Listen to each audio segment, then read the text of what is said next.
The Donald Trump juggernaut continues to roll on towards victory. He won 3 of the 4 primaries last night. Ted Cruz, he took 1. He holds on. Kasich and Rubio in deep, deep trouble. Also, I'm going to talk to you about the Republicans who say that they will not vote for Donald Trump even if he's the nominee. I'm Randall Terry. This is Voice of Resistance.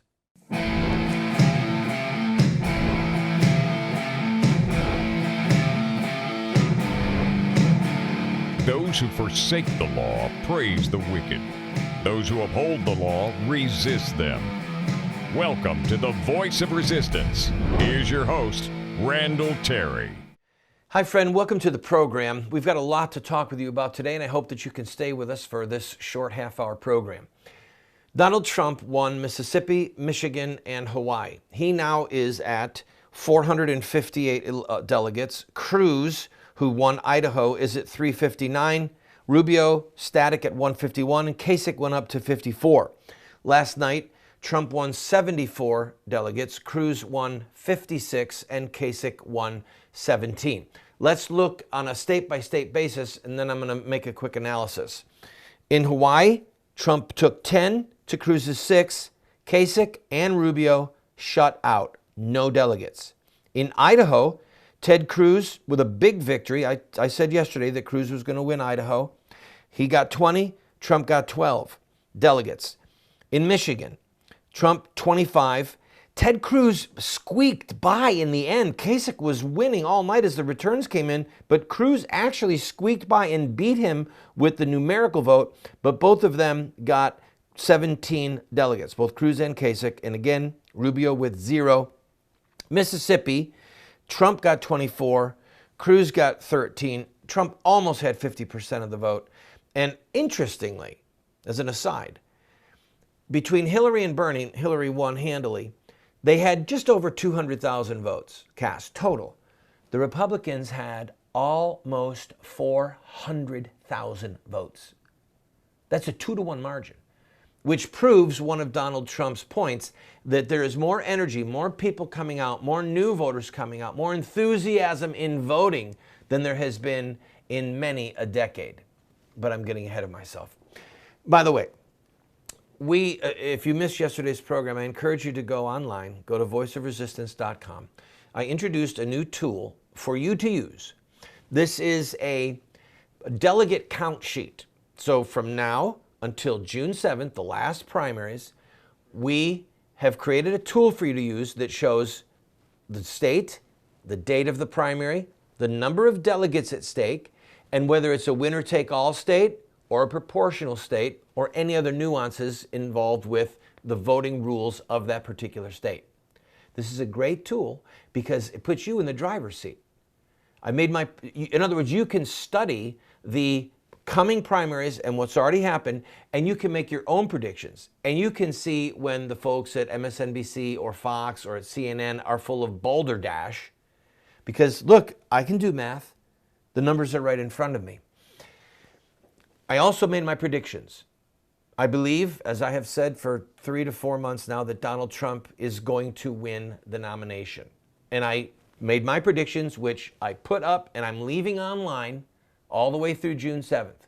I will not take it down, and we'll see if I was right or wrong. By the way, I predicted that Trump would win 75, Cruz would win 65, and Rubio and Kasich would split about 38 between them. Trump got 74, Cruz got 56, and Kasich got 17. We still have Guam and Washington, D.C. this Saturday. Okay, 19 delegates for Washington, D.C., which is a proportional primary, and Guam with 9 delegates. So we'll see how close I am.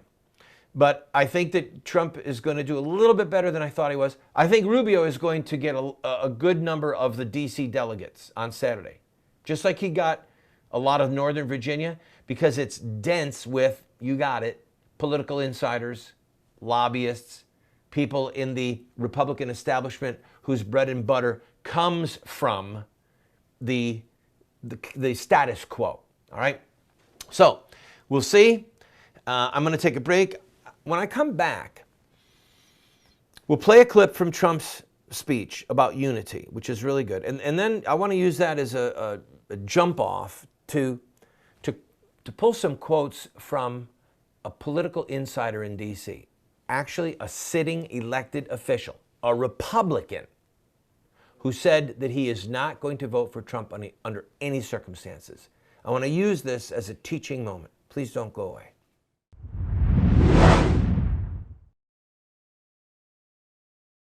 How would you like your name or the name of somebody that you love to be listed as a producer of our upcoming series, What Would Mohammed Do? If you are in a position to give a $1,000 gift, we have to buy some computer gear and some 4K monitors that cost about $12,000. One computer and 2 monitors, $12,000, because they're broadcast quality. This is not a Hewlett-Packard laptop, okay? If you can be one of those 12 people who give $1,000 or more, we will list you as a producer in the series, What Would Mohammed Do? Or if you want to do it in memory of a loved one, we will do that as well. Please, go to the GoFundMe site you see, watch the pilot, and if you say, I want to be a part of that, give a $1,000 gift, and we will put you or the person you choose as a producer of this TV series. I thank you in advance. God bless you. So here's the question. If you are a voter, a Republican, pro-life voter, believe in marriage, Second Amendment, you know that ISIS is a threat, you want Planned Parenthood defunded, you want judges like Anton Scalia to be on the Supreme Court, and Donald Trump gets the nomination, what do you do? Do you vote for a third-party candidate? Do you refuse to vote? Do you vote for Hillary Clinton? Or do you vote for Donald Trump? Those are your options. I repeat, you can, I'll do them in a different order. You could begrudgingly vote for Trump. You could say, I hate Donald Trump, I'll vote for Hillary. You could say, no, is there a third-party candidate, or who could I write in and vote for that person? Or you could just say, I'm staying home, I'm not voting. Those are your options. Voting for Trump would put him one step closer to defeating Hillary. Any of the other options, voting for Hillary is 1 for her. Voting for a third-party candidate is a half a vote for her. And staying home is a half a vote for her. The first helps Trump, the other 3 hurt Trump. There are Republican insiders. There are people on the record, big money establishment people, activists, policy wonks, people appearing on TV, eggheads, people writing, who have said if Trump is the nominee, they will refuse to vote for him. Some have said that they would vote for Hillary. One of Jeb's big billionaire supporters said he would vote for Hillary. Why? Now, I've done a show. I urge you to look at the link at the bottom there, or the topic there. Go to our website if you want. I've done a lengthy show explaining why the Republican establishment, many parts of the Republican establishment and the conservative establishment, would rather have Hillary, because it protects the Republican Party status quo. It protects the conservative movement status quo. In Hillary, they get a worthy adversary that they can use to raise money and be the loyal opposition, etc., etc. I'm not here to discuss that today. I'm here to quote to you from an elected Republican who is on the record as saying that he will not vote for Trump if he is the nominee. Now, to my knowledge, he's the only sitting senator that has said this. There may be others. I'm going to pull some quotes from his writing. But first, I want to play for you a clip from Donald Trump's speech last night after he won Mississippi, Michigan, and Hawaii. I say, let's come together, folks. We're going to win. I say, let's come together. Carl, the answer is not 100%, but largely I would say yes. You know, some people you're just not going to get along with it. It's okay. But largely I would like to do that. And believe it or not, I am a unifier. I unify. I mean, you look at all of the things I built all over the world. I'm a unifier. I get along with people. I have great relations. I even start getting along with you, right? Huh? Campaign Carl. But no, I get along with people. And I really say this, Carl, I think it's time to unify. We have something special going in the Republican Party, and unfortunately, the people of the party, they call them the elites, or they call them whatever they call them, but those are the people that don't respect it yet. We have millions and millions of people, I discussed it before, we have millions and millions of people coming up and voting, largely for me, in all fairness, but for other people also. And Carl, you know this because I've seen you report on it. It's a record. It's a record. It's never happened before. In 100 years, what's happening now to the Republican Party has never happened before. And the people in the party, whether you call them establishment or not, you can call them anything. I don't know if there is such a thing as the establishment, frankly. But whether you call them the establishment or not, they should embrace it. They should, you know, the Democrats would love to have what's happening. I have friends on the other side. They say, boy, would we like that to happen. You know, Carl, they're down 35%. There's no spirit there. Whereas we're way up with millions of people. So what I say to the Republicans is embrace it. We will win the election easily. Now, that's not so bad. And if you listened to his entire speech last night, it wasn't something that most conservative Republicans would flinch at or would be like, oh no. I'm going to read to you excerpts from this published statement of an elected Republican and use it for a teaching moment. Okay? Can I do that? He said, "You are rightly worried about our national direction. You ache about crony capitalist leadership class that is not urgent about tackling our crises. You are right to be angry. I'm as frustrated and saddened as you are about what's happening to our country, but I cannot support Donald Trump." All right, let's look at some of the things. If you look at the polls that show what voters are upset about. Jobs, okay? Jobs means, by definition, our trade agreements with China, with Japan, with South Korea, with Mexico, because so many of our jobs, our high-paying manufacturing jobs over the last 3 decades have gone south of the border or have gone to the Pacific Rim. So there's no way to separate jobs from foreign trade agreements. I ask you, of all the Republicans in the race and Hillary Clinton, who would you rather have negotiate trade deals?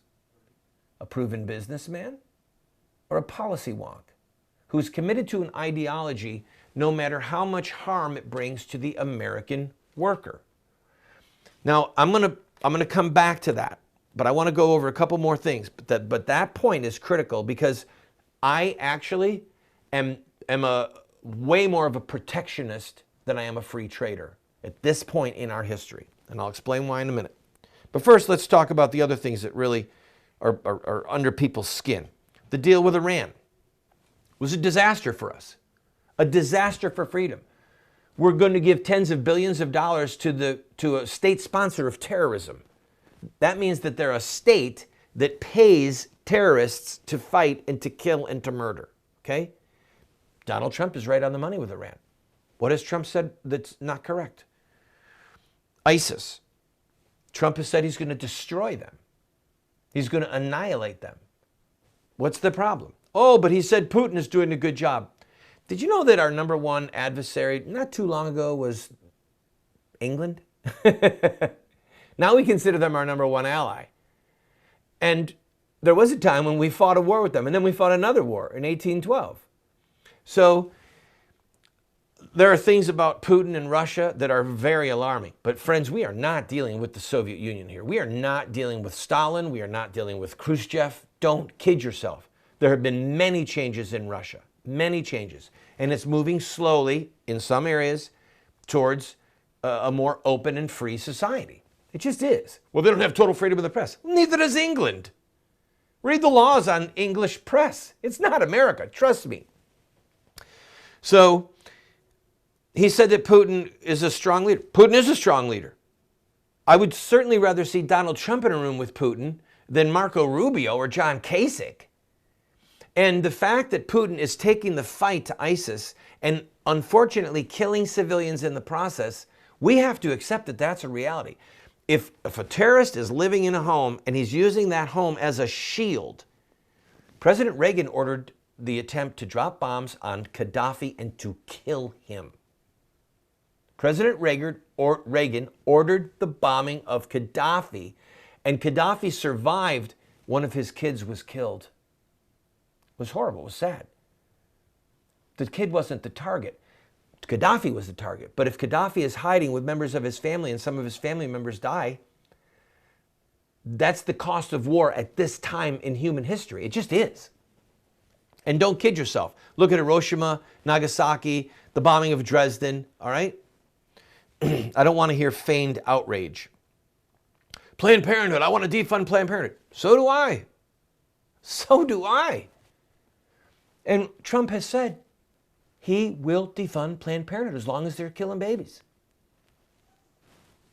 You know, you have to remember, from 2000 to 2006, the Republicans controlled the U.S. House of Representatives, the U.S. Senate, and the presidency. And they never defunded Planned Parenthood when they had all three branches in their power. So to say, well, Donald Trump said that Planned Parenthood does good things. I don't agree with him on that. He threw him a bone. Go and watch my entire show on Donald Trump throws Planned Parenthood a bone. He threw him a bone, but he said he's going to defund them. What else can we ask for? All right? When President George W. Bush was in office, he didn't defund him. The U.S. House, U.S. Senate, they didn't defund him. We were betrayed. Oh, but we need a strong constitutionalist to replace Scalia. All right, I'm with you. President Reagan, one of my heroes, gave us Justice Kennedy, who has turned out to be a treacherous, evil Judas. Bush the Elder gave us David Souter, who upheld Roe versus Wade.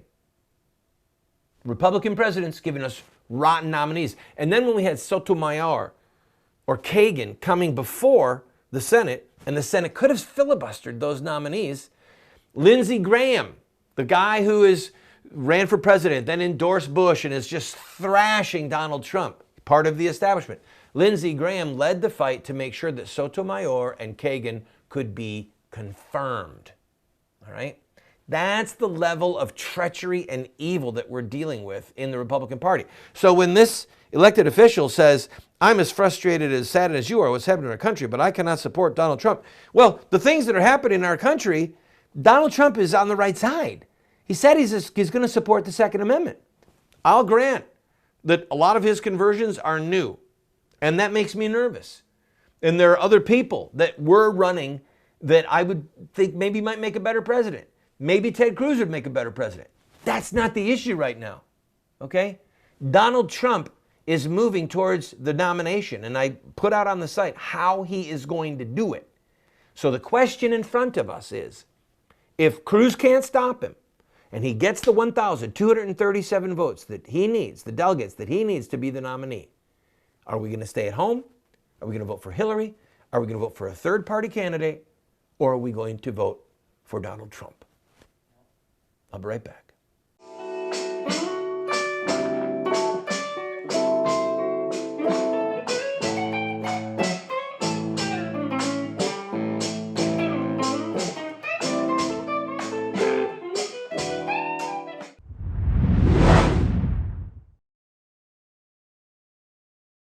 I'm reading a published statement from an elected U.S. Senator, a Republican, who says that he will not vote for Donald Trump if he's the nominee. I'm continuing. I sincerely hope we select one of the other GOP candidates, but if Donald Trump ends up as the GOP nominee, conservatives will need to find a third option. Why? Why? Is Donald Trump that far off the beaten path, or is it that Donald Trump is putting it to the GOP establishment? Is it that Donald Trump is not a perfect free trader? And I promise you I'm going to come back to that. He went on, Mr. Trump's relentless focus is on dividing Americans and on tearing down rather than building back up this glorious nation. This is a Hillary Clinton talking point. This is an embarrassment. If I were advising the man, I'd pull the clip. I'd pull that sentence. Because America is divided. America's divided.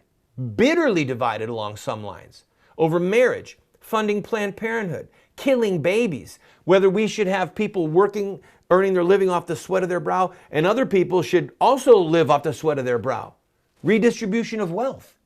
This is a bitterly divided country. And also on immigration. I haven't even touched on that yet. The flow of illegal immigrants into this country is helping break the back of our economy because it's putting a lot of Americans out of work. And Trump says, I'm building a wall. What conservative is opposed to that? And the illegal immigrants, if they are granted citizenship, they're going to end the Republican Party. Do you understand that? Phyllis Schlafly has proven this. If these illegal immigrants are given a pathway to citizenship, the Democrats are going to control the White House for the rest of my life and the rest of your life and the rest of your children's lives. Is that what you want? Republican insiders? Friend, this TV show represents a mission.